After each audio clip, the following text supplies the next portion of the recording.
Welcome to Excel Ultimate's new video series on Game IQ, unlocking the hidden superpower of Ultimate. This is a 5-episode interactive lessons where you'll be learning and actively improving on your ability to read the field and make the correct decisions. This video is brought to you by Excel Premium. We have over 50 exclusive videos on tutorials, lessons, drills, and other virtual training content. Head on over and check us out at excelultimate.com. Now let's begin. Today we're going over the RPM technique, which is a way to become the player that can anticipate, see the field, and always be making the right game decisions. The R stands for read, and that's just gathering as much information as you can. The P stands for the processing phase, and the M stands for moving, and that's decision making. First thing we're going to do is go over a quick demo on what to expect. Again, this is an interactive lesson, so we'll be constantly giving you quick pop quizzes. We'll be sharing the screen for 1 to 2 seconds, maybe even less, and you're going to have to determine what's going on during the field. First one here is pretty basic. You're going to have half a second here.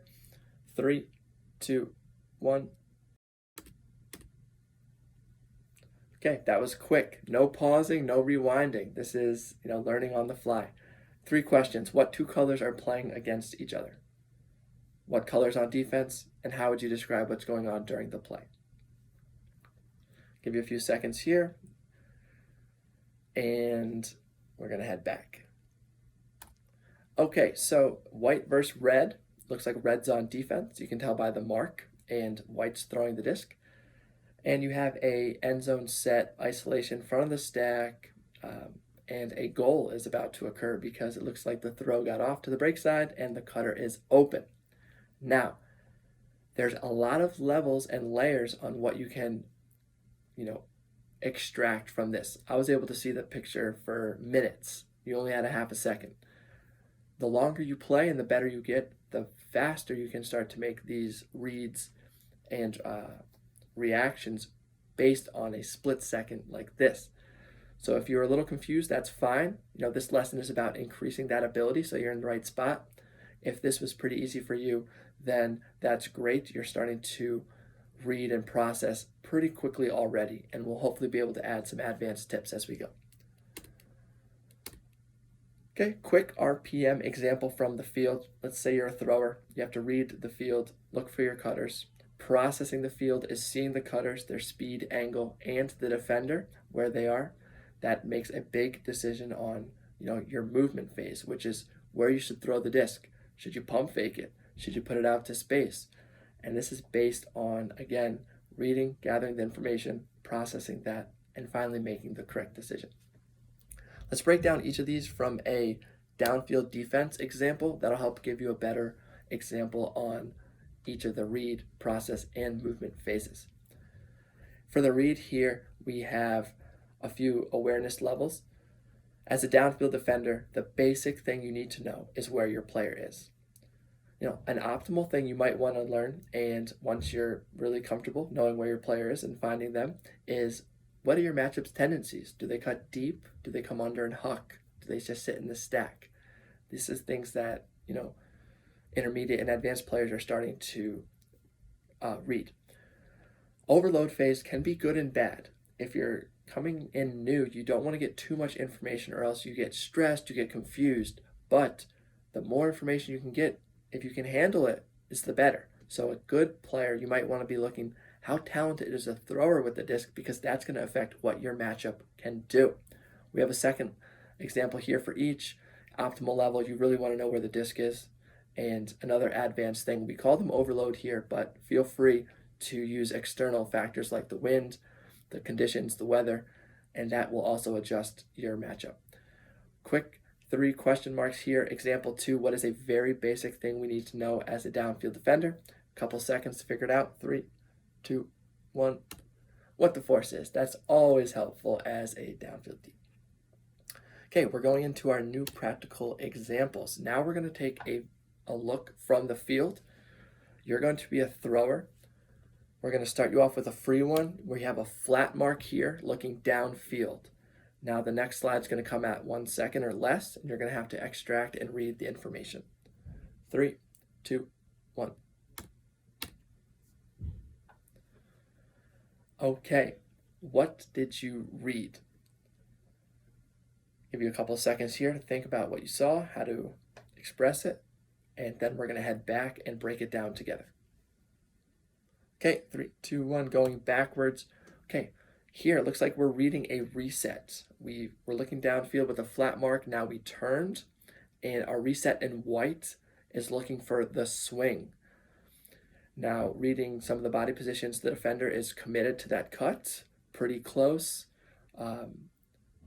Our players looking at us, the defender's not. And again, these are all just variables that you need to start picking up on reading the field. They're all going to have huge consequences to our decisions. Okay, so good. So we saw the first one. Let's move over to the next slide. Again, you're going to have just a half a second here. Okay, 3, 2, 1. Okay, that was even quicker. We're ramping up as we go. Again, if you're a little bit lost or you're a little confused, stay with us. This is a way that we improve. We'll be breaking everything down after. However, if you were able to see that one, great job. Take a few seconds, read it. What did you see? Get all the cues, all the clues that were out there for you. 3, 2, 1, going backwards. Okay, let's read it together. It looks like our reset turned their swing to an upline cut.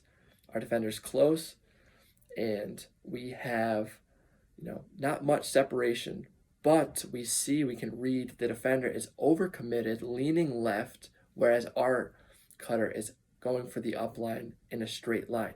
So yes, there's not much separation, but if you've read this, you can see that our player is about to be a lot more open.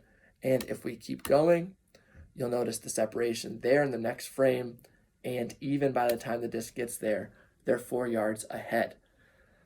So again, to break this down, reading, we were able to read the defender committed to the swing and opened up the up line in just a few frames. Okay, processing phase, part 2. This is, I think, one of the most important parts of the entire part. So we were able to read a few things. Let's go back to our downfield defense one we're working with. We've realized and read that force is forehand. Time to process that. What is the foreside that I need to defend?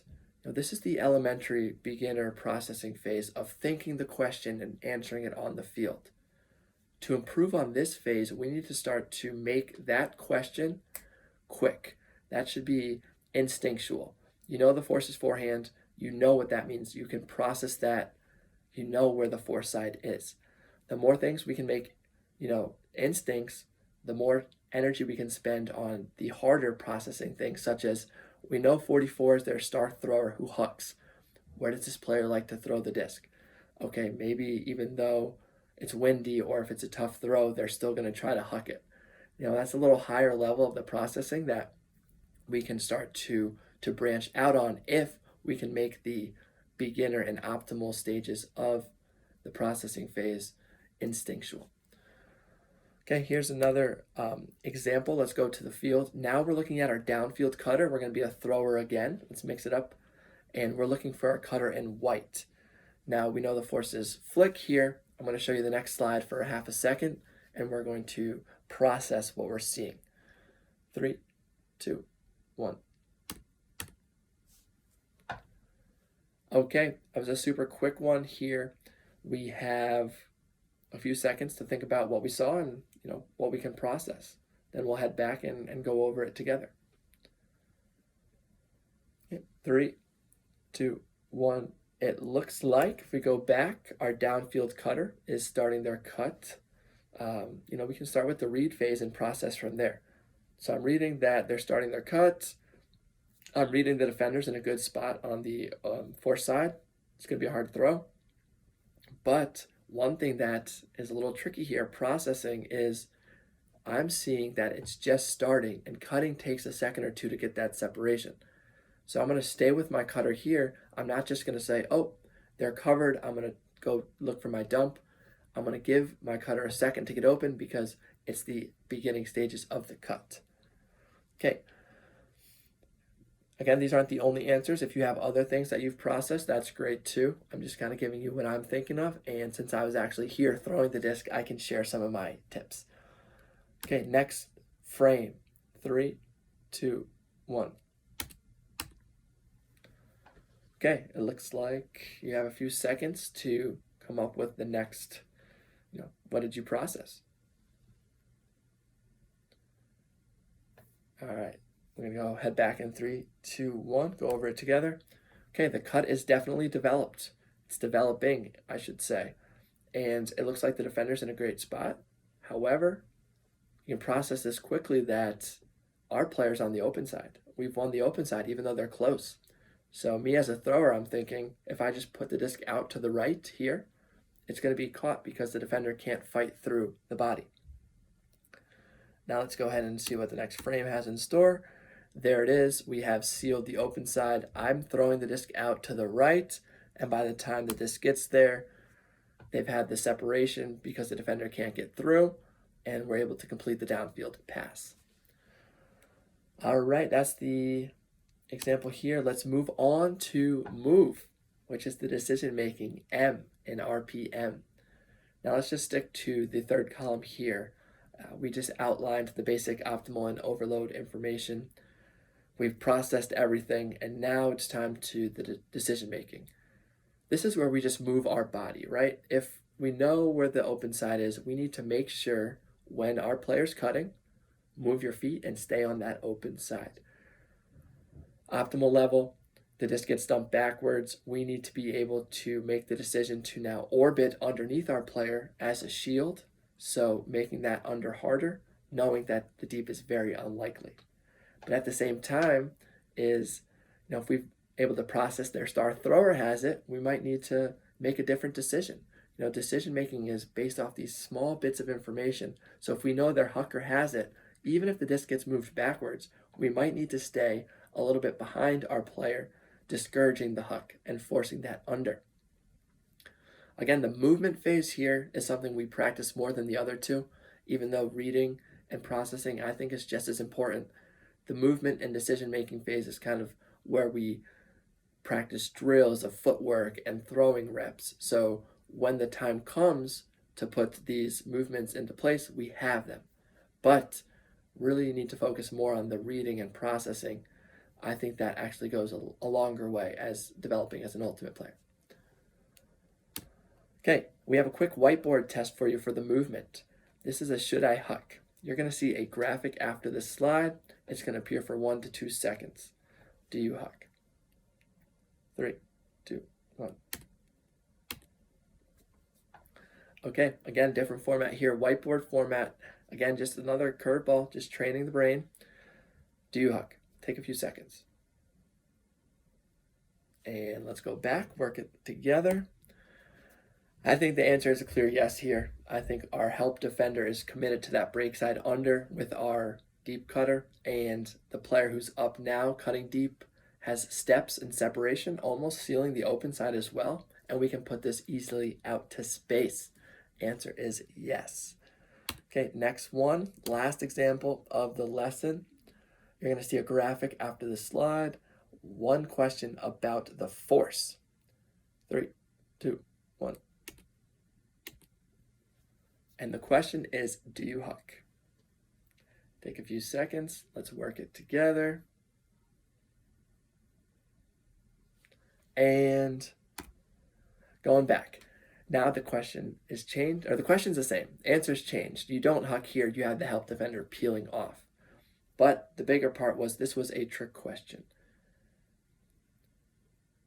The ability to read correct areas on the field and the right things is so important. You need to be able to focus correctly. If you're focused here on the mark, you're not going to see the help defender. So yes, we threw you a curveball, but it's just to illuminate the fact that the ability to focus and read the right information changes everything. So episode 2 coming up is going to be fixing your focus, reading the field correctly. Then we're going to dive into more, processing, decision making, and give you a final exam. practical examples only. Again, thank you for sticking with us for this lesson. Game IQ is super important. Anybody can do it. You don't need a level of athleticism or innate physical traits. It's a skill set that you can practice doing episodes like these and also starting to think about it a little bit more strategically. Now, episodes 2 through 5 will be on Excel Ultimate's premium website in the next couple of weeks. Hope to see you there. Again, let me know if you want to see any other Ultimate content or types of videos. Still here. Take care.